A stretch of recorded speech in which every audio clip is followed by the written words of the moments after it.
महाभारत की रचना वेद व्यास जी ने की थी और वेद व्यास जी ने इसको महाभारत जो नाम रखा उसके पीछे भी उद्देश्य यही था कि इसमें सभी शास्त्रों का ज्ञान नहीं था।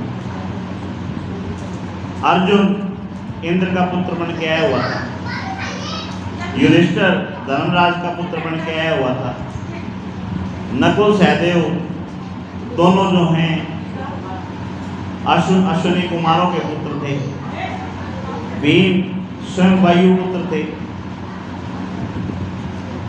देवव्रत जो विष्णु पितामह के नाम से विख्यात हुए वो स्वयं वसु थे। यानी सभी देवता यहाँ शामिल थे, सबके पास शास्त्रों का ज्ञान रहा। शास्त्रों में हमारे जो बच्चे पढ़ते हैं, किस किस के बच्चे पढ़ते हैं भाई? इन्होंने ग्रेजुएशन में BA BCom किस किस के बालका ने करिए? हाथ खड़ा करो, सब ने करिए ना। उसके अंदर कोई हिस्ट्री पढ़ता है, कोई इकोनॉमिक्स पढ़ता है, कोई अंग्रेजी पढ़ता है, कोई हिंदी पढ़ता है, कोई मैथ पढ़ता है। तो सबकी पढ़ाई अलग अलग है। कोई BCA कर रहा है, कोई BBA कर रहा है। तो ये सारा ज्ञान शास्त्रों में भी वर्णित था। सामवेद पॉलिटिशियनों के लिए था, अर्थवेद व्यापारियों के लिए था, राजा को धन कैसे संचित करना चाहिए, घर में धन कैसे संचित करना चाहिए, कैसे धन का प्रयोग करना चाहिए, वो सारा अर्थवेद के अंदर आ गया। यजुर्वेद जितने भी जप तप हैं, पूजा पाठ हैं, सबके विधि विधान यजुर्वेद के अंदर आ गए। तो इस प्रकार सभी शास्त्रों का ज्ञान महाभारत में नहीं था। मतलब जिसने महाभारत को ध्यान से पढ़ लिया उसने समझो चारों वेदों को ढंग से पढ़ लिया। ऐसा एक शास्त्र वेद व्यास जी ने रचा। इतना बड़ा शास्त्र लिखने के लिए कोई लेखक नहीं मिला कि लिखे कौन। फिर लिखे तो लिखने के साथ में कोई बात उलझ जाए, कोई शब्द समझ में नहीं आए, तो उसको समझने के लिए विद्वान चाहिए। ऐसा विद्वान चाहिए कोई ना कोई। स्वयं गौरीपुत्र गणेश विघ्नहर्ता को वेद व्यास जी ने प्रसन्न किया। गणेश जी ने इस शास्त्र को लिखा और वेद व्यास जी ने इस शास्त्र को गणेश जी को सुनाया कि भाई आप करो। गणेश जी की एक कंडीशन लगाई गणेश जी ने कि भाई ये शास्त्र जब तक लिखा जाएगा जब तक तू बोलता रहेगा। ऐसा नहीं है कि तू उठ कर चला जाएगा और मैं कलम लिए बैठा रहूँगा। ये कलम जब तक चलेगी जब तक तेरी वाणी चलेगी। शोले फिल्म का डायलॉग क्या था? ये जब तक तेरे पैर चलेंगे जब तक इनकी सांस चलेगी। तो गणेश जी ने भी वो डायलॉग मार दिया कि जब तक तेरी जबान चलेगी जब तक यह कलम चलेगी, जहाँ तेरी जबान रुकी वहीं एक कलम रुक जाएगी। वेद व्यास जी ने गणेश जी की स्तुति की, गणेश जी को प्रसन्न किया और कहा हे परमात्मा आप प्रथम पूज्य हो, आप बुद्धि के धनी हो, आपके सामने मेरी क्या औकात है। मैं किसी शब्द पे उलझ भी जाऊं तो उस शब्द का अर्थ तो आप ही बताओगे, जब ही तो उसको रचोगे। गणेश जी स्तुति से प्रसन्न हुए और गणेश जी ने आश्वासन दिया कि भाई अगर ऐसा कोई श्लोक तूने लिखा उसको समझाने में जो समय लगेगा उस समय तू कुछ करना चाहे तो कर लेना। यानी महाभारत जब रचा गया तो गणेश जी लिख रहे थे और वेद व्यास जी बोल रहे थे। वेद व्यास जी को अगर सोच आदि से निर्मित होना होता, कोई जरूरी काम करना होता तो ऐसा श्लोक बोल दिया करते। कहते प्रभु अब इसका अर्थ थोड़ा सा निकाल के हर एक पर लिखियो, मैं इतना आया। गणेश जी को उलझा के वो अपने नित्य कर्म किया करते। इतना जटिल और ये शास्त्र रचा गया, इतनी मेहनत से रचा गया। अब यूँ बताओ जिसने अपनी सारी जिंदगी का परिश्रम, सारी जिंदगी की बुद्धि इस ग्रंथ में लगा दी, उस ग्रंथ को वो जलाने चल पड़े। व्यास जी जलाने चल पड़े। इसको आप दूसरे तरीके से समझो, एक आदमी ने सारी जिंदगी कमाया, झूठ साच मेहनत सारा उसमें लगा दिया, और कोई मकान दुकान बनाई, और किसी बात से खिन होके वो उसको ख़त्म करने चल पड़े, जलाने चल पड़े, आग लगाने चल पड़े, तो उसके घर वाले उसको लगाने देंगे? अब वेद व्यास जी जो श्री हरि विष्णु जी का ही अवतार हैं, जिन्होंने अपनी सारी जिंदगी का निष्कर्ष महाभारत के अंदर रच दिया, महाभारत के अंदर लिख दिया, उस महाभारत को वो जलाने चल पड़े। जब जलाने चल पड़े तो विष्णु जी ने नारद जी से कहा कि जाके इसको रोकोगे। नारद जी ने कहा कि प्रभु ये आपका ही अंश है, अब मेरे में वो सामर्थ्य नहीं है कि मैं इसको जाके रोक सकूं, तो इसको रोकने का काम भी आप ही करो। तब परमात्मा ने कहा कि ये बात बताने की जरूरत नहीं है कि तेरे अंदर क्या सामर्थ्य है और मेरे अंदर क्या सामर्थ्य है, ये कौन है, मैं कौन हूं, क्योंकि इन सब बातों का मुझे ज्ञान है और मुझे पता है कि तेरे अंदर वो सामर्थ्य नहीं है कि तू जाके व्यास जी को समझा सके। तू कर्ता मत बन। गीता के अंदर क्या था कि अर्जुन तू कर्म कर, कर्ता मत बन, करने वाला मैं हूं।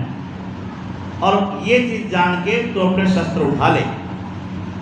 नारद जी को समझाया कि तू कर्ता मत बन, तू सिर्फ जाके सामने खड़ा हो जा, जो करना है मैंने करना है।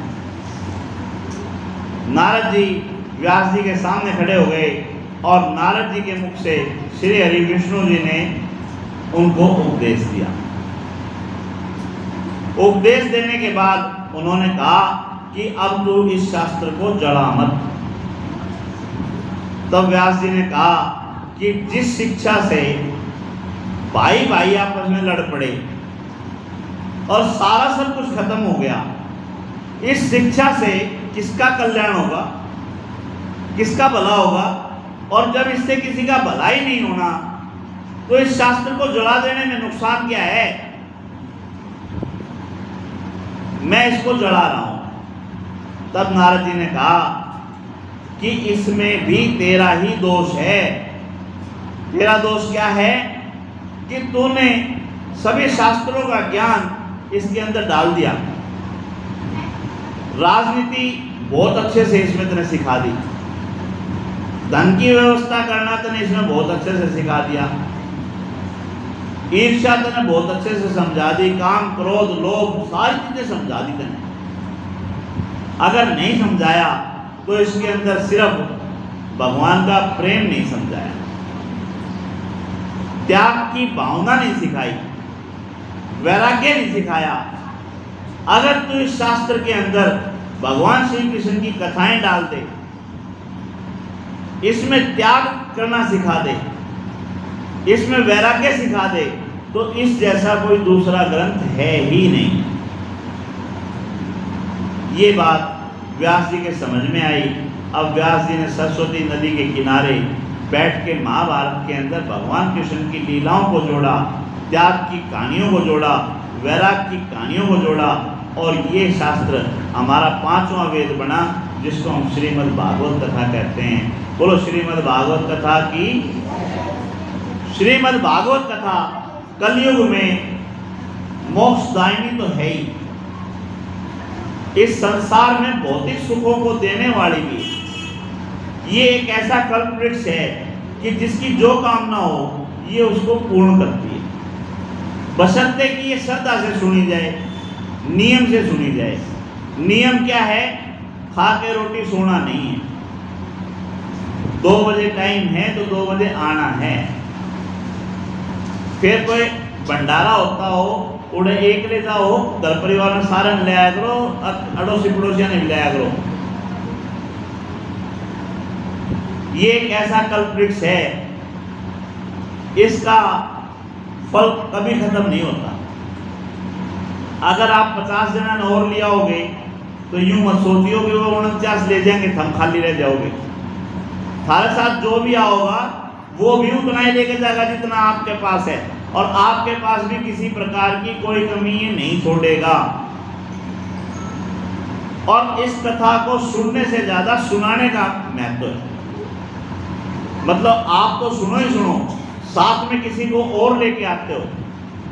मैं मेरे गुरु शशि भूषण जी से एक दिन बात कर ली, वैसे ही वो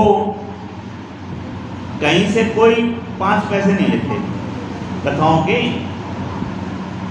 जो कथाओं में खर्चे होते हैं वो उन्हीं को दे के आ जाते हैं। भाई कोई साउंड वाला है, साउंड वाला दिया है, टेंट वाला टेंट वाला दिया है, कि मैं बच गया तो ठीक है, नहीं बचा तो धोत दिया है। हमारे पास तो विशेष कृपा है कि बैठने की व्यवस्था, हवा की व्यवस्था, पानी की व्यवस्था सारी अंतर्सदन की तरफ से रामलाल जी ने हमारे को मुहैया करवाई। पिछली बार कथा करने जब हम आए, जब तो हम जगह मांगने आए थे, और अब की बार परमात्मा की इच्छा, परमात्मा ने कथा सुननी थी। रामलाल जी का फोन आया कि भाई कई दिन हो गए, कथा कुथा कर लो। मैं कहा जी कर लेंगे, श्रावण मास है, मेरा शिव पुराण कर लेंगे। बोले ना भाई इस बार तो भागवत सुनने की इच्छा है, भागवत करो। तो परमात्मा की इच्छा है।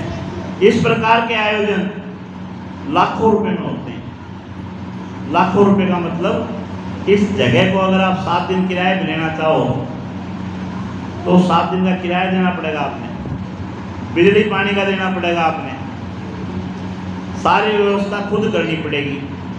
यहाँ आपको चवन्नी नहीं देनी, व्यवस्था सारी आपको करके दे रखी है। पानी आपको पीने को दे रखा है, हवा आपको खाने को दे रखी है। फिर भी अगर आप यहाँ से कुछ नहीं ले सकते तो इसमें दुर्भाग्य किसका है? मैंने मेरे गुरुजी से पूछ लिया, मैं गुरुजी जब कुछ लेना देना ही नहीं होता तो कथा घर में बैठ के कर लिया करो। तो उनका कहना था कि शास्त्रों के अंदर ये लिखा है कि तेरे साथ अगर किसी और का भी कल्याण हो जा तो उसमें बता तेरा किया गया। तो इसलिए कथा समूह में करनी चाहिए। भागवत कथा के अंदर भी लिखा है कि जब ये इस प्रकार की कथा करते हो तो साथ में 1-2 विद्वानों को भी साथ लेके चलना चाहिए, क्योंकि ये बुद्धि जो है, हमारे ग्रंथ तो सारे जला दिए गए थे, जिसके जो याद रही उसने अपने पब्लिकेशन कर दिए। उन पब्लिकेशनों में कोई त्रुटि हो तो उसको ठीक कौन करेगा? अब सबसे ज्यादा प्रचलन चल रहा है कि तेरे दर पे एक सुदामा गरीब आ गया है। अरे जिसका भगवान त्रिलोकीनाथ साथ देने वाला हो, वो गरीब कैसे हो गया? भाई उसके पास अर्थ की कमी रही होगी, धन की कमी रही होगी, लेकिन संतोष का धन तो उसके पास सबसे बड़ा था। बताओ वो गरीब कैसे हो गया? तो बहुत सी ऐसी त्रुटियां हैं जो अपने बुद्धि विवेक से ठीक करनी होती हैं। इसलिए शास्त्र के अंदर लिखा हुआ है कि आपको 1-2 विद्वान साथ लेके चलने चाहिए। फिर एक आदमी सब चीजों का टीचर नहीं होता। फिर सब चीजों का टीचर एक आदमी कैसे हो सकता है? साइंस का अलग रखना पड़ेगा, अंग्रेजी का अलग रखना पड़ेगा, मैथ का अलग रखना पड़ेगा। तो आपको कर्मकांडी ब्राह्मण जो है वो अलग से रखना पड़ेगा, क्योंकि उसको भगवान की जो पूजा करनी आती है वो आपको नहीं आती है, आप वो कर भी नहीं सकते। जिसका काम उसी को साधे। फिर इस प्रकार के जो आयोजन हैं वो ब्याह से कम नहीं होते। जब आप घर पे कोई इस तरह का आयोजन करवाओगे तो आपको अपनी बहन बेटी को भी बुलाना पड़ेगा, रिश्तेदारों को भी बुलाना पड़ेगा, उनका जो भी आओ भगत है वो भी उठाना पड़ेगा, 2-4 पंडित भी बुलाने पड़ेंगे, हवन यज्ञ भी करवाने पड़ेंगे। लाखों रुपए से कम ये यज्ञ नहीं होते। ये सार्वजनिक यज्ञ है और परमात्मा की विशेष कृपा है कि इसमें लोग आगे से आगे सहभागी भी बन रहे हैं। जिसको सहभागी बनना हो, बाबा रामोतार हैं, उनसे आप संपर्क कर लेना। भाई वो प्रसाद की व्यवस्था में आना चाहते हो, साउंड की व्यवस्था में आना चाहते हो, आज बाजे वालों को पैसे दिए उसमें आना चाहते हो, हवन यज्ञ में कोई सामग्री लगेगी उसमें आना चाहते हो, तो अगर अपनी स्वेच्छा से आपको इसमें सहयोगी होना चाहते हैं तो बाबा रामोदास से आप संपर्क कर सकते हो। इस प्रकार के आयोजनों में शामिल होना चाहिए। व्यास जी ने महाभारत रच दी, महाभारत से संतुष्ट नहीं थे, उसको जलाने के लिए चल पड़े और श्री कृष्ण भगवान के, विष्णु जी के उनके कहने पे उन्होंने उसके अंदर कृष्ण भगवान की कथाएं जोड़ी, उसके अंदर त्याग की कहानियां जोड़ी, उसके अंदर वैराग्य की कथाएं जोड़ी, जिससे ये शास्त्र पूर्ण हो गया और ये पंचम वेद कहलाया और ये श्रीमद् भागवत कथा बन गई। बोलो श्रीमद् भागवत कथा की जय हो।